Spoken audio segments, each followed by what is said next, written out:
வணக்கம் நண்பர்களே, இன்னைக்கு நாம சிக்கன் பொடிமாஸ் எப்படி பண்றதுன்னு பார்க்கலாம். இதுக்கு 1/4 கிலோ போன்லெஸ் சிக்கன் எடுத்துக்கலாம்.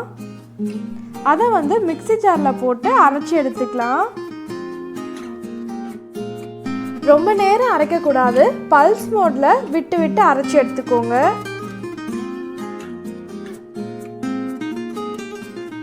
பேன் வச்சுக்கலாம். அதில் 2 ஸ்பூன் அளவுக்கு எண்ணெய் சேர்த்துக்கோங்க. சோம்பு சேர்த்துக்கலாம். பொடியாக நறுக்கின வெங்காயம், ஒரு பெரிய வெங்காயம் சேர்த்துக்கோங்க.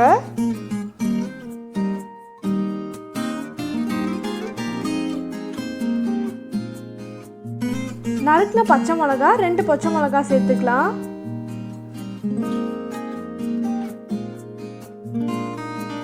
வெங்காயம் நல்லா வதங்கினதும் சிக்கனை சேர்த்துக்கலாம். சிக்கனை அந்த எண்ணெயிலே கொஞ்ச நேரம் நல்லா வதக்கி விடுங்க.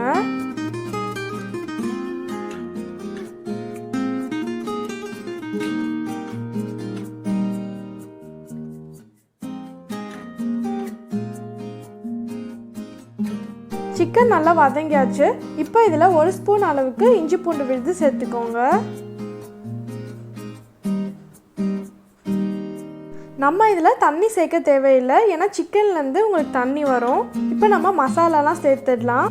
தனியாத்தூள் 1 ஸ்பூன் சேர்த்துக்கோங்க. மிளகாய் தூள் 1 ஸ்பூன் சேர்த்துக்கோங்க. மஞ்சள் தூள் 1/2 ஸ்பூன் சேர்த்துக்கோங்க. சீரகத்தூள் 1 ஸ்பூன் சேர்த்துக்கோங்க. மிளகுத்தூள் 1 ஸ்பூன் சேர்த்துக்கோங்க. உப்பு தேவையான அளவு சேர்த்துக்கோங்க.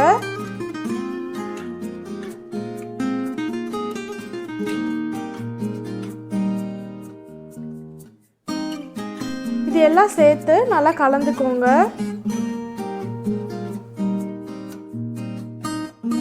இதை இப்போ மூடி போட்டு 10 நிமிஷம் மீடியம் ஃப்ளேமில் வேக வச்சு எடுத்துக்கோங்க. கொத்தமல்லி கொஞ்சம் சேர்த்துக்கோங்க. நம்மளோட சிக்கன் பொடிமாஸ் இன்னைக்கு ரொம்ப சூப்பராக, ரொம்ப ஈஸியாக ரெடி ஆகிடுச்சு. முட்டை பொடிமாஸ்க்கு பதிலாக கண்டிப்பாக ஒரு வாட்டி சிக்கன் பொடிமாஸ் ட்ரை பண்ணி பாருங்கள். இந்த ரெசிபி உங்களுக்கு பிடிச்சிருந்துச்சுன்னா லைக், ஷேர், கமெண்ட் பண்ணுங்கள். நம்மளோட சேனல் சப்ஸ்கிரைப் பண்ணாதவங்க சப்ஸ்கிரைப் பண்ணுங்கள். நன்றி நண்பர்களே.